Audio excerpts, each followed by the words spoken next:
Welcome back to another video. दोस्तों आज इस वीडियो में मैं लेके आ चुका हूँ 30 क्वेश्चन मिक्स क्वेश्चन है सीडीपी का और 30 में 30 लाना है। ठीक है, चलिए वीडियो को स्टार्ट करते हैं। चैनल पे नए तो प्लीज सब्सक्राइब कर लेना। पहला क्वेश्चन यहाँ पे क्या कह रहा है वो देखते हैं। क्या बोल रहा है यहाँ पे कि विकास का कौन सा सिद्धांत सिर से पैर की दिशा के विकास को बताता है? Proximal distal, cephalocaudal, maturation, reinforcement. जल्दी बताओ। रिफोर्समेंट। चलिए बताओ इसका क्या होगा आंसर। इसका मैं क्वेश्चन भी कराया हूँ और बहुत बार ये क्वेश्चन पूछा गया है पहला, ये इंपॉर्टेंट मान लेना। ठीक है, तो जल्दी बताओ इसका आंसर क्या होगा। तो क्या होगा जल्दी बताओ। यहाँ पे सिर से बोल रहा है, सिर से पैर की ओर। ये ट्रिक याद रखना, अगर सिर से पैर की ओर बोलेगा तो क्या होगा, सी से सिफोलो कॉर्डल। अब केंद्र से मतलब पेट से बाहर की ओर बोलेगा तो पी से पेट, पी से केंद्र, केंद्र प्रॉक्सिमल डिस्टल। ठीक ना, पी से। पर सिर से जो बोल रहा है इसका आंसर बी होगा। आंसर क्या होगा, बी होगा। बहुत अच्छा, चलिए आगे बढ़ते हैं और अगला क्वेश्चन पे चलते हैं। और दूसरा क्वेश्चन यहाँ पे आ चुका है और दूसरा क्वेश्चन कह रहा है कि पियाजे के अनुसार ऑब्जेक्टिव परफॉर्मेंस किस अवस्था में विकसित होता है? बताओ, sensory motor stage, pre operational stage, concrete operational stage या फॉर्मल ऑब्जेक्टिव परफॉर्मेंस। जल्दी बताओ इसका आंसर क्या होगा। देखता हूँ भाई इसका आंसर कौन लगाता है, सबसे मोस्ट इंपॉर्टेंट क्वेश्चन है। और भाई ये जो कंफ्यूज करने वाला क्वेश्चन है, बहुत बार ये भी कंफ्यूज भी करता है सीटेड में। और बताओ, आपको बताना है, जल्दी बताओ। ये सेंसरी मोटर स्टेज होता है ऑब्जेक्टिव परफॉर्मेंस में। ठीक है ना, ये याद रखना। क्या होगा, ए होगा। ऑब्जेक्टिव परफॉर्मेंस किसमें, सेंसरी मोटर स्टेज में। बहुत अच्छा, चलिए आगे बढ़ते हैं दोस्तों और तीसरा क्वेश्चन देखते हैं। तीसरा क्वेश्चन यहाँ पे कह रहा है कि वाइगोस्की जो का जेड पीढ़ी किससे संबंधित है? बोलो, जेड पीढ़ी वाइगोस्की का किससे संबंधित है? आईक्यू से, सीखने की क्षमता से, शारीरिक विकास से और नीचे है भाषा दोष से। जल्दी बताओ दोस्तों इसका आंसर क्या होगा, सबको बताना है। तो सीखने की क्षमता से क्या होगा दोस्तों, बी होगा। आंसर क्या होगा, बी होगा। आंसर क्या होगा दोस्तों, बी होगा। बहुत अच्छा, चलिए आगे बढ़ते हैं दोस्तों और अगला क्वेश्चन पे चलते हैं कि अगला क्वेश्चन यहाँ पे क्या कह रहा है। एंड यहाँ पे क्वेश्चन आ चुका है और यहाँ पे क्वेश्चन कह रहा है कि स्कॉल फोल्डिंग की अवधारणा किसने दी थी? बताओ, पियाजे ने, ब्रूनर ने, कोलंबर्ग ने, स्किनर ने। जल्दी बताओ दोस्तों किसने दी थी। ये दोस्तों बहुत सारा भाई नहीं जानता है, ब्रूनर ने दिया था। अब बहुत सारा भाई क्या करेगा, ले भाई उसकी खोजेगा। ठीक है, बट उसने नहीं दिया था, ब्रूनर ने दिया था। याद रखना, मैं पहले आपको बताया था एक बार और क्वेश्चन में। आंसर क्या होगा, बी होगा। बहुत अच्छा, चलिए आगे बढ़ते हैं दोस्तों। तीसरा चौथा क्वेश्चन हो चुका है 5 क्वेश्चन पे। और 5 क्वेश्चन यहाँ पे कह रहा है कि बुद्धि का जो द्विकारक सिद्धांत किसने दिया था? मल्टीपल जो इंटेलिजेंट है किसने दिया था, यहाँ पे कह रहा है। तो नीचे चलिए देखते हैं किसने दिया था। यहाँ पे कह रहा है कि गार्डनर ने दिया था, स्पेयरमैन ने दिया था, गिल्डफोर्ड ने दिया था, थॉस्टन ने दिया था। जल्दी बताओ दोस्तों इसका आंसर क्या होगा और सबको आंसर लगाना है। ठीक है, जल्दी बताओ किसने दिया था। हार्वर्ड गार्नर, इसका फुल नाम हार्वर्ड गार्नर ने दिया था। ठीक है ना, किसने दिया था, हार्वर्ड गार्नर। ये आंसर होगा। चलिए आगे बढ़ते हैं और अगला क्वेश्चन पे चलते हैं कि अगला क्वेश्चन यहाँ पे क्या कह रहा है। अगला क्वेश्चन कह रहा है कि गार्डनर मतलब हार्वर्ड गार्नर के अनुसार संगीत क्षमता किस प्रकार की बुद्धि है? संगीती मतलब म्यूजिकल इंटेलिजेंस किसके बुद्धि से रिलेटेड है?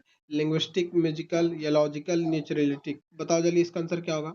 ये होगा क्या, म्यूजिकल होगा, क्योंकि संगीत ही पूछ रहा है। इसका कितना, ये जो गार्डनर का अनुसार कितना किस तरह का बुद्धि, कितना बुद्धि है, 7 बताए इसे। ठीक है, 7। चलिए आगे बढ़ते हैं और अगला क्वेश्चन पे चलते हैं यहाँ पे।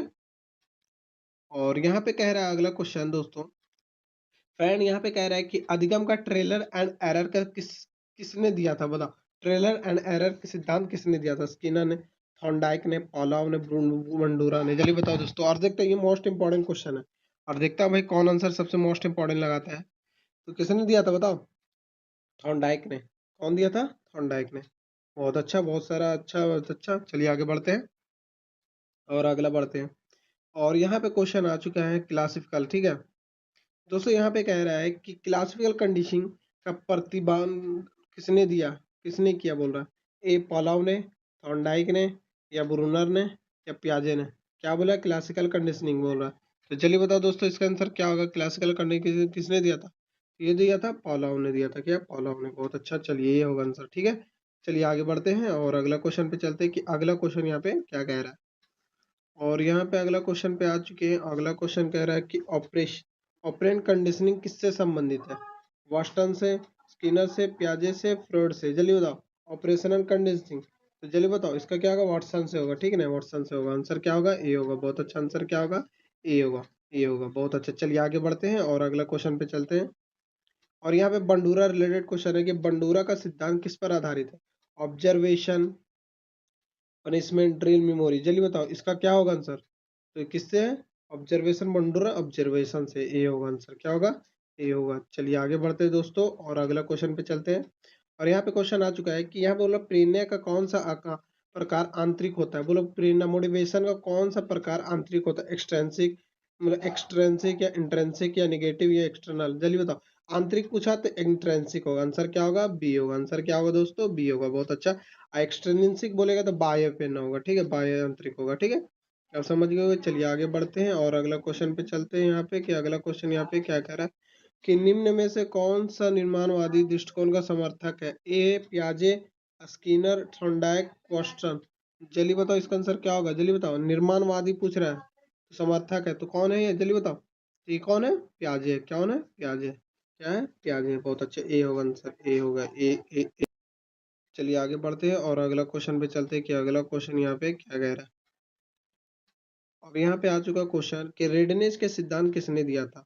थॉर्नडाइक ने, स्किनर ने, फ्रेड ने, गार्डनर ने। बताओ जल्दी इसका आंसर क्या होगा, किसने दिया था रेडनेस का, जल्दी बताओ। किसने दिया था, फ्रेड ने। किसने दिया था, फ्रॉड ने दिया था। आंसर क्या होगा, सी होगा। आंसर क्या होगा, सी होगा। आंसर क्या होगा दोस्तों, सी होगा, बहुत अच्छा। चलिए आगे बढ़ते हैं और अगला क्वेश्चन पे चलते हैं। और अगला क्वेश्चन कह रहा है कि समावेशी का मुख्य उद्देश्य क्या है। अलग विद्यालय, सभी बच्चों को समान अवसर, केवल दिव्यांग शिक्षा, केवल मेधावी छात्र की शिक्षा। जल्दी बताओ दोस्तों इसका आंसर क्या होगा, और सबको आंसर लगाना है, ठीक है, जल्दी बताओ। इसका क्या होगा, सभी बच्चों को समान अवसर या अलग अलग विद्यालय, सभी बच्चों को समान अवसर देना। आंसर क्या होगा, बी होगा, क्योंकि इंक्लूसिव एजुकेशन के अंदर सबको समान शिक्षा देना, ठीक है। चलिए आगे बढ़ते हैं और अगला क्वेश्चन पे चलते हैं कि अगला क्वेश्चन यहाँ पे क्या कह रहा है।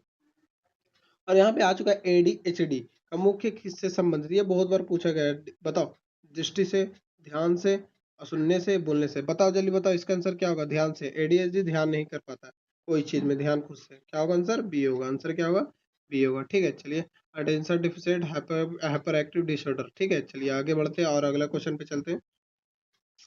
और यहाँ पे आ चुका है यहाँ पे कि डिसलैक्सिया किससे संबंधित है, पढ़ना, लिखना, गणित, सुनना। डिसलैक्सिया लर्निंग मतलब पढ़ना, क्या होगा, पढ़ने से। क्या होगा, याद रखना। डिसलैक्सिया, लैक्सिया लर्ना, लर्निंग मतलब पढ़ना, ये होगा आंसर, ठीक है ना, ये होगा। इससे आप ट्रिक निकाल के आप आसानी से निकाल सकते हो आंसर, ठीक है। चलिए आगे बढ़ते हैं और दूसरा क्वेश्चन देखते हैं। यहाँ पे क्या कह रहा है कि नेचर वर्सेस नर्चर किससे संबंधित है। अनुवांशिकता, पर्यावरण से, भाषा से, खेल से, अनुशासन से। जल्दी बताओ दोस्तों इसका आंसर क्या होगा कि हेरिडिटी एंड इन्वायरमेंट से। क्या, हेरिडिटी और इन्वायरमेंट से। आंसर ए, क्या होगा, आंसर ए होगा। चलिए आगे बढ़ते हैं और अगला क्वेश्चन पे चलते हैं कि अगला क्वेश्चन यहाँ पे क्या कह रहा है। तो अगला क्वेश्चन आ चुका है यहाँ पे कि कोलमबर्ग के सिद्धांत के किससे संबंधित है। भाषा विकास, नैतिक विकास, सामाजिक विकास, संज्ञानात्मक विकास। चलिए बताओ दोस्तों इसका आंसर क्या होगा, सबको आंसर लगाना है, ठीक है। तो भाषा विकास किसका है, पहले ये बताओ। भाषा विकास किसका है, कोलंबर्ग का नहीं है, लॉरेंस कोलंबर्ग का नहीं है, वाइगोस्की का है, ठीक है, बहुत अच्छा। नैतिक विकास है कोलंबर्ग का, आंसर क्या होगा, बी होगा। और सामाजिक विकास किसका है, ये भी है, लेवाइगोस्की का। संज्ञानात्मक विकास किसका है, पियाजे का, याद रखना, ठीक है। चलिए आगे बढ़ते हैं दोस्तों और अगला क्वेश्चन पे चलते हैं कि अगला क्वेश्चन यहाँ पे क्या कह रहा है, ठीक है। और यहाँ पे इरिरेक्शन का क्वेश्चन है। इरिरेक्शन का मतलब पूछ रहा है कि सिद्धांत किससे समय, मानव सामाजिक विकास से है, या बुद्धि से, या अधिगम से, स्मृति से। जल्दी बताओ दोस्तों इसका आंसर क्या होगा। इसका आंसर क्या होगा, ए होगा। आंसर क्या होगा, ए होगा। आंसर क्या होगा, ए होगा, बहुत अच्छा। चलिए आगे बढ़ते हैं और अगला क्वेश्चन पे चलते हैं। और यहाँ पे क्वेश्चन आ चुका है अगला क्वेश्चन। और अगला क्वेश्चन कह रहा है कि ब्लूम्स टैक्सोनॉमी में उच्च स्तर कौन सा है। रिमेम्बर, अंडरस्टैंडिंग, एवलेट या क्रिएट। जल्दी बताओ इसका आंसर सबसे उच्च मतलब सबसे ऊपर में सबसे, बताओ जल्दी बताओ इसका आंसर क्या होगा। और देखता हूँ मैं इसका आंसर कौन, बहुत सारा भाई गलत लगाएगा, रॉन्ग लगाएगा, बहुत सारा रॉन्ग लगाएगा। देखता हूँ इसका आंसर कौन सा ठीक लगाता है। तो सबसे पहला कौन है, उच्च स्तर में, अंडरस्टैंडिंग है, क्रिएट है, या एवलेट है, या रिमेम्बर है। जल्दी बताओ। तो ये किससे है, क्रिएट है। आंसर क्या है, क्रिएट है, डी होगा। आंसर क्या होगा, क्रिएट होगा। आंसर डी होगा, बहुत सारा भाई गलत लगाया था। चलिए आगे बढ़ते हैं और अगला क्वेश्चन पे चलते हैं। और यहाँ पे कह रहा है कि फॉर्मेटिव असेसमेंट का उद्देश्य क्या है, बताओ। अंतिम परिणाम, यहाँ पे क्या कह रहा है, जल्दी रुक जाओ,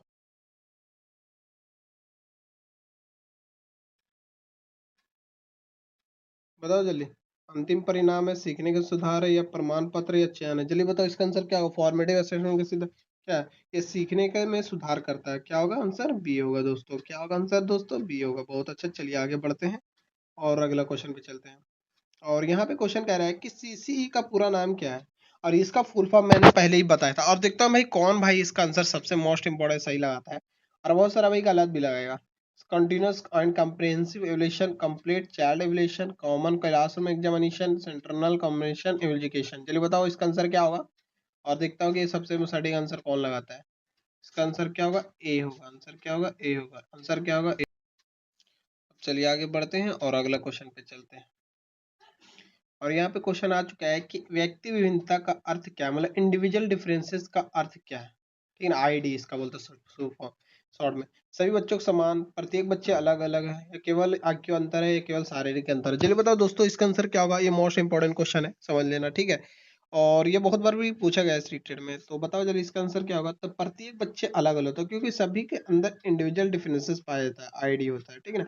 सभी बच्चे अलग अलग तरीके से सीखते हैं, अलग अलग तरीके से काम करते हैं, अलग अलग तरीके से खाते पीते, सब तरीके से अलग अलग होते हैं, ठीक है। अलग तरीके से सोचते हैं, अलग तरीके से पढ़ते हैं। चलिए आगे बढ़ते हैं और अगला क्वेश्चन पे चलते हैं। और यहाँ पे क्वेश्चन आया है कि सीखने का सबसे प्रभावी माध्यम क्या है। बोला जो लर्निंग करते हो सबसे प्रभावी तरीका सबसे अच्छा क्या है। रटकर याद करना, सक्रिय सहभागिता, दंड, केवल व्याख्या। जल्दी बताओ, जल्दी बताओ इसका आंसर क्या होगा, सबको बताना है, ठीक है। आंसर क्या होगा दोस्तों, बी होगा। बहुत अच्छा, चलिए आंसर क्या होगा, बी होगा। आंसर क्या होगा, बी होगा। बहुत अच्छा, सक्रिय सहभागिता होगा, ठीक है। चलिए आगे बढ़ते हैं दोस्तों और अगला क्वेश्चन पे चलते हैं कि अगला क्वेश्चन यहाँ पे क्या कह रहा है। यहाँ पे दोस्तों कह रहा है कि एनईपी 2020 किससे पर विशेष बल देता है। रटने पर, कौशल आधारित शिक्षा पर, केवल परीक्षा पर, केवल अंक पर। जल्दी बताओ दोस्तों आंसर क्या होगा, सभी को बताना है। आंसर क्या होगा, बी होगा। आंसर क्या होगा दोस्तों, बी होगा। कौशल आधारित शिक्षा पर क्या होगा, आंसर बी होगा दोस्तों। आंसर क्या होगा, बी होगा। बहुत अच्छा, चलिए आगे बढ़ते हैं और अगला क्वेश्चन पे चलते हैं। यहाँ पे अगला क्वेश्चन कह रहा है कि एनसीएफ 2005 का मुख्य फोकस क्या है। Child centred learning, teacher centred learning, punishment, memorisation. चलिए बताओ। अब पहले मैंने जो भाई वर्ड से नेगेटिव वर्ड से और पॉजिटिव वर्ड से देखा है वो उसको देख के ही आंसर लगा देगा, ठीक है। देख के ही आंसर लगा देगा, ठीक है ना। वो क्वेश्चन भी नहीं पढ़ेगा, वो आंसर लगा देगा। पर क्वेश्चन पढ़ना जरूरी है, ठीक है। तो एनसीएफ 2005 के मुख्य उद्देश्य फोकस के बारे में बात कर रहा है। तो यहाँ पे क्या कर रहा है, चाइल्ड सेंटर्ड होना चाहिए, टीचर सेंटर्ड तो नहीं होना चाहिए, पनिशमेंट दे नहीं सकते हो, मेमोराइजेशन नहीं होना चाहिए। तो बहुत अच्छा, चलिए ये होगा आंसर। चलिए आगे बढ़ते हैं और अगला क्वेश्चन पे चलते हैं। अगला क्वेश्चन यहाँ पे क्या कह रहा है कि कौन सा अधिगम संज्ञानात्मक सिद्धांत है। पियाजे, स्किनर, थॉर्नडाइक, वाटसन। अधिगम संज्ञानात्मक के बारे में बात कर रहा है, ठीक है। ये तो आपको सबको पता होगा कि पियाजे चाचा है, ठीक है। आंसर क्या होगा, ए होगा। आंसर क्या होगा दोस्तों, ए होगा। बहुत अच्छा, चलिए आगे बढ़ते हैं और अगला क्वेश्चन पे चलते हैं। और यहाँ पे क्वेश्चन कह रहा है कि प्रतिभाशाली बालक का विशेषता क्या है, बताओ। जो गिफ्टेड बच्चा होता है उसका विशेषता क्या होता है, गिफ्टेड बच्चे का विशेषता क्या होता है, बताओ, जल्दी बताओ। धीमे सीखने की गति, उच्च समस्या समाधान क्षमता, कम रुचि, कम से जिज्ञासा। चलिए बताओ इसका आंसर क्या होगा, और सबको आंसर लगाना है। इसमें क्या उच्च समस्या समाधान क्षमता होता है, क्योंकि प्रतिभाशाली बच्चों को उसी को कहा जाता है। आंसर क्या होगा दोस्तों, बी होगा, ठीक है। चलिए आगे बढ़ते हैं और अगला क्वेश्चन पे चलते हैं कि अगला क्वेश्चन यहाँ पे क्या कह रहा है। और अगला क्वेश्चन पे आ चुके हैं और अगला क्वेश्चन यहाँ पे कह रहा है कि निम्न में से कौन सा अच्छा मूल्यांकन है। केवल वार्षिक परीक्षा, सतत व्यापक मूल्यांकन, केवल मौखिक परीक्षा, केवल लिखित परीक्षा। और इसमें केवल जहां भी दिख रहा है दोस्तों उसे काट दो। आंसर तो यूं ही निकल गया, मतलब सीसीए। इस सीसीए का फुल फॉर्म पहले कमेंट में आप बताओ, इसका फुल फॉर्म क्या होता है, ठीक है। इसका आंसर तो बी ही होगा, ठीक है। और सीसीए कमेंट में सबको बताना है, ठीक है। तो इसका क्या होगा, जल्दी आप बताना कमेंट में, ठीक है। और यहाँ पे देख सकते हो, यहाँ पे क्वेश्चन कह रहा है अगला कि सीटेड के अनुसार टीचर की सर्वोत्तम भूमिका क्या है। मतलब सीटेड जो होता है उसके अनुसार टीचर की सर्वोत्तम भूमिका क्या है। नियंत्रक, ज्ञान एकमात्र स्रोत, सीखने के सुगम करता, और एक नीचे है दंड देना। दंड तो दे नहीं सकते, डी तो काट दो, ठीक है। तो आपको तीसरा में मतलब ए बी सी में आंसर लगाना है। तो जल्दी बताओ आंसर क्या होगा। अनुसार, टीचर के अनुसार होना चाहिए, सीखने में सुगम करता, क्योंकि टीचर एक फैसिलिटेटर होता है, याद रखना, ठीक है ना। टीचर एक फैसिलिटेटर होता है, सुविधा दाता बोलता है इसको भी, सुगम करता भी। बट याद रखना इंग्लिश में ज्यादा याद रखना, ठीक है। बहुत अच्छा। आप सब भाई तैयारी बहुत अच्छा होगा, ठीक है। अब ज्यादा टाइम नहीं है। तो भाई आज की वीडियो में 30 क्वेश्चन था, 30 क्वेश्चन यहाँ पे कंप्लीट हो चुका है, ठीक है। 30 क्वेश्चन यहाँ पे क्या हुआ, कंप्लीट हो चुका है। अब भाई ये बताओ 30 में आपका कितना बना, ठीक है। 30 में कितना बना ये भी कमेंट में आपको बताना है। और आपको वीडियो कैसा लगा, 30 क्वेश्चन में 30 में आया कि नंबर या नहीं। अगर 30 में भी 29 या 25 भी आ रहा है तो मतलब समझ लो आपका बेसिक मतलब ठीक ही है। बट आपको 30 में 30 लाना है, एक भी कम नहीं करना है, क्योंकि अभी मॉडरेट है, ठीक है। और हार्ड क्वेश्चन अभी लाना बहुत टाइम है, अभी थोड़ा सा 2-3 दिन बाद हार्ड क्वेश्चन में यहाँ पीवाई को मैं कराऊंगा, ठीक है। उसके लिए वेट करो, और अगर आपको वीडियो लगे तो प्लीज़ शेयर करना, दोस्तों को शेयर करना, चैनल पे नहीं तो प्लीज़ सब्सक्राइब कर लेना। मिलते हैं फिर नेक्स्ट वीडियो में, तब तक टेक केयर, बाय बाय।